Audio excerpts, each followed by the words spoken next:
அனைவருக்கும் வணக்கம். ஸ்ரீ குருப்பியோ நமக. ஸ்ரீ கல்பக விநாயக பெருமான் திருவடிகளே போற்றி போற்றிய ஸ்ரீ வள்ளி தேவசேனா சமேத சிவஞான சுப்பிரமணிய சுவாமி பூர்ண நல்லாசிகள். நம்ம இந்த பதிவில் என்ன பார்க்க போதும் அப்படின்னா, குமாரஸ்தவத்தினுடைய, அதாவது ஸ்ரீமத் பாமன் குமரகுருதாச சுவாமிகள் அதுடைய நிறைய பதிகங்களில் முக்கியமானதான இருக்கக்கூடிய பதிகங்களான குமாரஸ்தவம், சண்முக கவசம், அதனுடைய அது விசேஷங்களை சிந்திச்சுட்டு வரோம். இந்த பதிவில் குமாரஸ்தவத்தினுடைய மீதி இருக்கக்கூடிய நாமாவளிகளினுடைய அந்த விசேஷங்களும் அதனுடைய பாராயண பலன்களையும் நம்ம சிந்திக்க இருக்கோம். போன பதிவு, அதாவது போன நாமாவளிகளை பார்க்க விருப்பமுடைய நண்பர்களுக்கு கீழே டிஸ்கிரிப்ஷன் பாக்ஸில் பிளேலிஸ்ட் லிங்க் இருக்குது. அதை பயன்படுத்தி கேட்டு பயன்பெறுமாறு கேட்டுக்கொள்கின்றேன். இந்த பதிவில் என்ன நாமாவளி பார்க்க போதும் அப்படின்னா, ஓம் புராணபதையே நமோ நமக. புராணங்கள் அப்படின்னா பழம்பெரும் புராணங்கள் அப்படின்னு சொல்லக்கூடியதான 18 புராணங்கள் இருக்கின்றன. அந்த எல்லா புராணங்களுக்குமே மூலமூர்த்தியாக இருக்கக்கூடிய பெருமான், கந்த புராணத்தினுடைய நாயகனாக இருக்கக்கூடிய பெருமான் தான் முருகப்பெருமான்.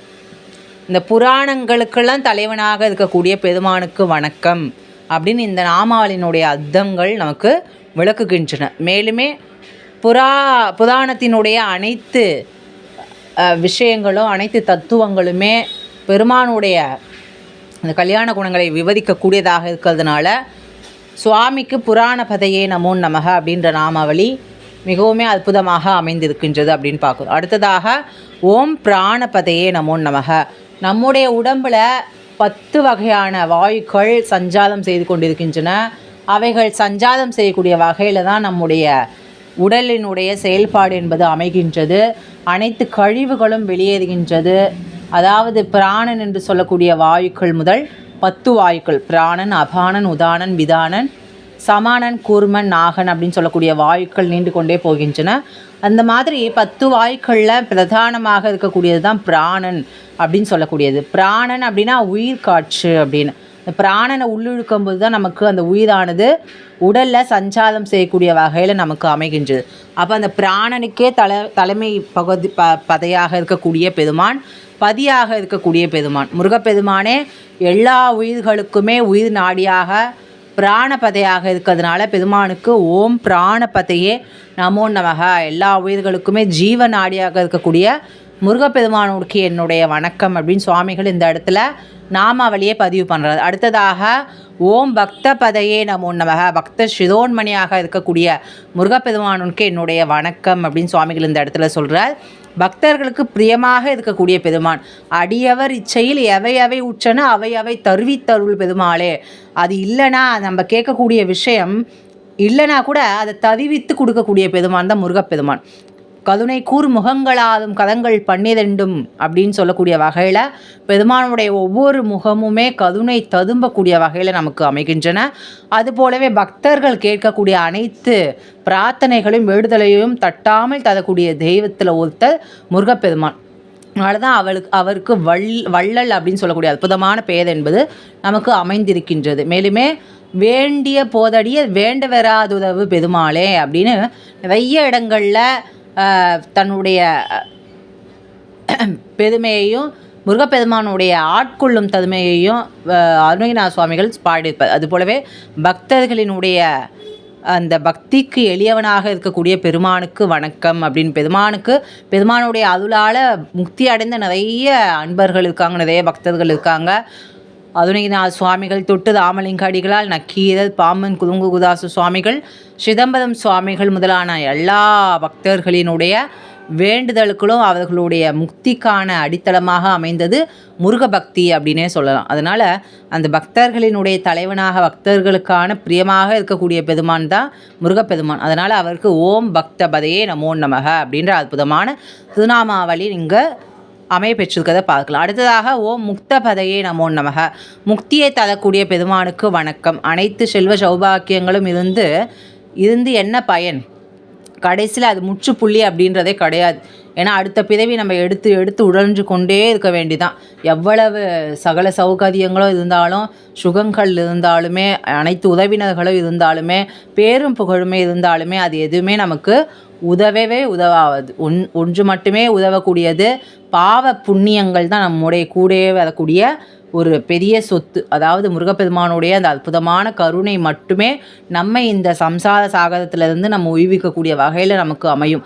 அதை காமிக்கிறதுக்காகவே தான் இங்கே ஓம் முக்த பதையே நம்ம முக்தியை அளிக்கக்கூடிய பெருமானுக்கு வணக்கம், முடியா பிறவி கடலில் புகார் அப்படின்னு கந்தது அலங்காத பாடல்களில் சுவாமிகள் அருணகிரிநாத சுவாமிகள் பாடியிருக்கிறது ஏற்றது போல் முருகப்பெருமானுடைய திருவடிகளை தொட்டவர்களுக்கு அடுத்த பிறவி என்பதே நமக்கு கிடையாது. அதாவது அவ்வளவு பிறவிகள் எடுத்து எடுத்து உடைஞ்சு கொண்டிருக்கக்கூடிய இந்த ஆன்மாவாகியது முருகப்பெருமானுடைய திருவடியை பற்றினால் மட்டுமே அந்த பிறவி இல்லா பெருமோட்சத்தை அடையும் அப்படின்றதையும் இந்த இடத்துல நம்ம நினைவு கூற வேண்டிய அவசியமாக இருக்கின்றது.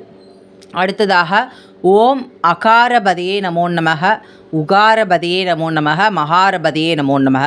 இந்த அகார உகார மகாரத்தினுடைய ஒன்று சேர்க்கை தான் ஓம் எனும் பிரணவாகாரம். இந்த பிரணவத்தினுடைய அதிபதியாக இருக்கக்கூடிய பெருமான் பிரணவமே மயிலாக இருந்து அதனை ஆட்டுவிக்கக்கூடிய வகையில் பெருமானுடைய அந்த அருட்தன்மை இருக்கிறதுனால தான் அவருக்கு பிரணவத்தினுடைய அரும் பெரும் ஞானப்பழமாக இருக்கக்கூடிய பெருமானாக நமக்கு அமைகின்றார். அதுவே அகாரமாக பிரிக்கின்றது, உகாரமாக பிரிக்கின்றது, மகாரமாக பிரிக்கின்றது அப்படின்னு பார்க்குறோம். இந்த ஓம் அப்படின்ற எழுத்து தான் இந்த 3 வகையாக இருக்கக்கூடிய எழுத்துக்களில் நமக்கு பிரிக்கின்றது அப்படின்னு பார்க்குறோம். அகாரம் அப்படின்னு சொல்லக்கூடியது படைப்பதற்கு அடிப்படையாக இருக்கக்கூடிய எழுத்து. உகாரம் அப்படின்றது காப்பதற்கான எழுத்து, அதாவது திருமாலை உகந்ததாக அமையக்கூடிய எழுத்து.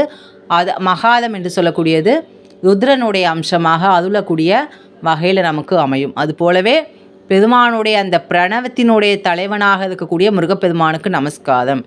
பிரம்மதேவன் ஆணவத்தோடு ஒரு நேரம் முருகப்பெருமானை வணங்காமல் சென்றபோது அவரினுடைய செருக்கை அடக்கதற்காக முருகப்பெருமான் பிரணவத்தினுடைய அர்த்தத்தை கேட்டால் அதனுடைய அர்த்தத்தை விளக்க முடியாத பிரம்மதேவன் தவித்த போது பிரம்மனை சிறைப்பிடித்தார்.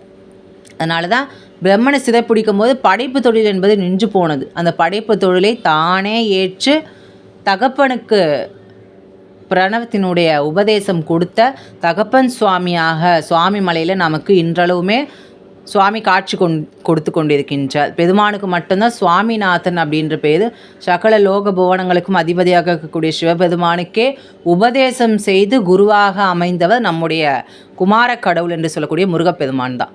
அதனால் அந்த அயன் அரி என்பவர்களை உணர்த்தக்கூடிய வகையில் தான் அகாரபதியே நமோ நமக, உகாரபதியே நமோ நமக, மகாரபதியே நமோ நமக அப்படின்னு சொல்லக்கூடிய அற்புதமான அந்த சொல்லாக்கத்தில் சுவாமிகள் இந்த இடத்துல நாமாவளிகளை உருவாக்கியிருக்கார். அடுத்ததாக ஓம் விகாசபதியே நமோ நமக, எங்குமே நீக்கமாக நிறைந்து இருக்கக்கூடிய முருகப்பெருமானுக்கு நமஸ்காரம் அப்படின்னு இந்த நாமாவளி நமக்கு உணர்த்துகின்றது.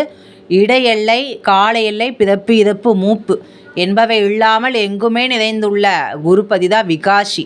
அந்த விகாசத்தினுடைய தலைவனாக இருக்கக்கூடிய முருகப்பெருமான் தான் விகாச பதியாக ஓங்காரமாக இருக்கக்கூடிய இந்த சப்தமாக இருக்கக்கூடிய நாத விந்து கலாதியாக இருக்கக்கூடிய பெருமான் தான் விகாச பதையே நமோ நமக அப்படின்ற அற்புதமான நாமாவளிக்கு அதிபதியாக திகழ்கின்றது. அடுத்ததாக ஓம் ஆதிபதையே நமோ நமக, எல்லா உலகங்களுக்குமே தொடக்கமாக இருக்கக்கூடிய முருகப்பெருமானுக்கு, காரணகர்த்தாவாக இருக்கக்கூடிய முருகப்பெருமானுக்கு என்னுடைய நமஸ்காரம் அப்படின்னு. அதுவே சுவாமிகள் பாம்பன் சுவாமிகள் சண்முக கவசத்தில் ஆதியாம் கையிலை செல்வன் அணிநெற்றி தன்னை காக்க, நெற்றியில் இருக்கக்கூடிய இந்த ஆதி புள்ளியில் இருக்கக்கூடிய முருகப்பெருமானுக்கு நமஸ்காரம் அப்படின்ற வகையில் ஓம் ஆதிபதியே நமோ நமக அப்படின்ற அற்புதமான அந்த நாமாவளி நமக்கு அமைகின்றது. அடுத்ததாக ஓம் பூதி பதையே நமோ நமக. பூதி அப்படின்னு சொல்லக்கூடியது அருட்செல்வம், பொருட்செல்வம், மக்கள் செல்வம் போன்ற 14 செல்வங்களுக்கும் மேலான அருட்செல்வம் என்பது நமக்கு பூதி. அதனால தான் கந்தரிடத்திலிருந்து பெறக்கூடிய அந்த அந்த அருட்தன்மையை பெற்றதுனால தான் அருணகிரிநாத சுவாமிகள் கந்தர் அனுபூதி அப்படின்ற அற்புதமான நூலை நமக்கு பாடி கொடுத்துருக்கார். அதனால் அந்த செல்வங்களுக்கெல்லாம் அதிபதியாக இருக்கக்கூடிய முருகப்பெருமானுக்கு வணக்கம். அதனால தான் பூதி விபூதி அப்படின்னு நம்ம சொல்கிறோம். திருநீர் என்பது அனைத்து செல்வங்களையும் நமக்கு கொடுக்கக்கூடியது. அடுத்ததாக ஓம் அமாரபதையே நமோ நம. அழிவற்று எங்குமே நிறைந்து இருக்கக்கூடிய அமரனாக இருக்கக்கூடிய அமராவதி பட்டணத்தை மீட்டு கொடுத்த அமரர்களுக்கு தலைவனாக இருக்கக்கூடிய அமாரனாகிய முருகப்பெருமானுக்கு நமஸ்காரம் அப்படின்னு சொல்லக்கூடியது தான் ஓம் அமாரபதையே நமோ நமக அப்படின்னு சொல்லக்கூடிய அற்புதமான நாமாவளி. அடுத்ததாக கடைசியாக இருக்கக்கூடிய நாமாவளி ஓம் குமாரபதையே நமோ நமக.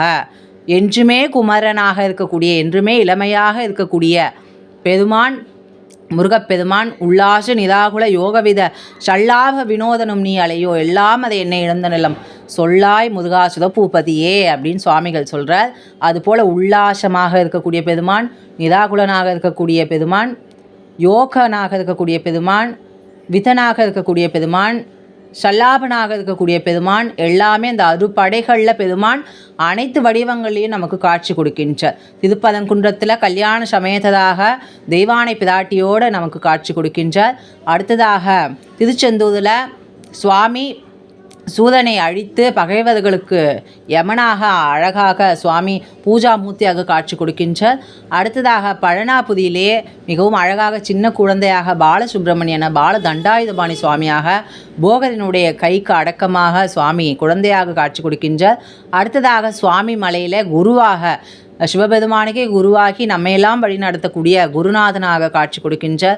அடுத்ததாக தணிகாச்சலத்திலே திருத்தணிகையில் வள்ளி தெய்வானையோட இரண்டு தேவியர்களுடன் இச்சாசக்தி ஞான சக்தி சமேத இச்சாசக்தி கிரியாசக்தி ஞான சக்தி சமேதனாக நமக்கு காட்சியை கொடுத்து கொண்டிருக்கின்றார். அடுத்ததாக பழமுதிர்ச்சோலையிலே கிழவனாக காட்சி கொடுத்து கொண்டிருக்கின்றார். பழமுதிர்ச்சோலை கிழவனுக்கு அரோகரா அப்படின்ற அற்புதமான பக்தர்களினுடைய அந்த கோஷத்துக்கு ஏற்றாது போல் சுவாமி காட்சி கொடுக்கக்கூடிய அந்த அற்புதமான ஸ்தலம், ஆணவத்தை அடக்கக்கூடிய அவ்வை பிராட்டியினுடைய ஆணவம் அடங்கிய ஸ்தலம் தான் அந்த பழமுதிர்ச்சோலை அப்படின்னு சொல்லக்கூடியது.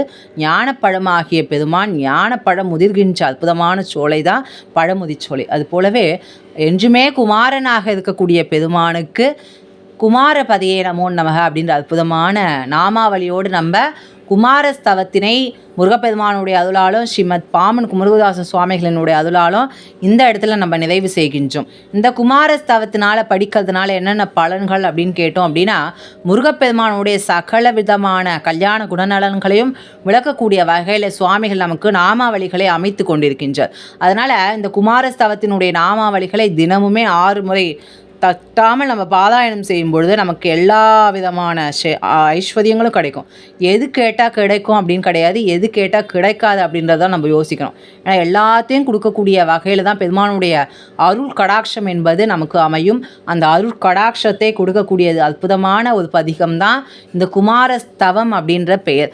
குமாரஸ்தவத்தினை படிக்கும் பொழுது ஒரு தவம் செய்யக்கூடிய அந்த பலனை நமக்கு கொடுத்ததும், மேலுமே பெருமானுடைய அந்த வேல் மயில் சேவல் மற்றும் தேவியர்களினுடைய அந்த பிரபாவத்தையும் இந்த நாமாவளிகள் உள்ளடக்கி இருக்கிறதுனால அனைத்து விதமான சகல சௌபாக்கியங்களும் நமக்கு இருக்கக்கூடிய வகையில் குமாரஸ்தவம் என்பது நமக்கு அமையும் அப்படின்னு பார்த்து கொண்டு அடுத்த பதிவில் உங்களை அனைவரையும் சந்திக்கும் வரை உங்களிடமிருந்து விடைபெறுகின்றேன். நன்றி, வணக்கம். குருகுகாச்சரணம் குகார்ப்பணம்.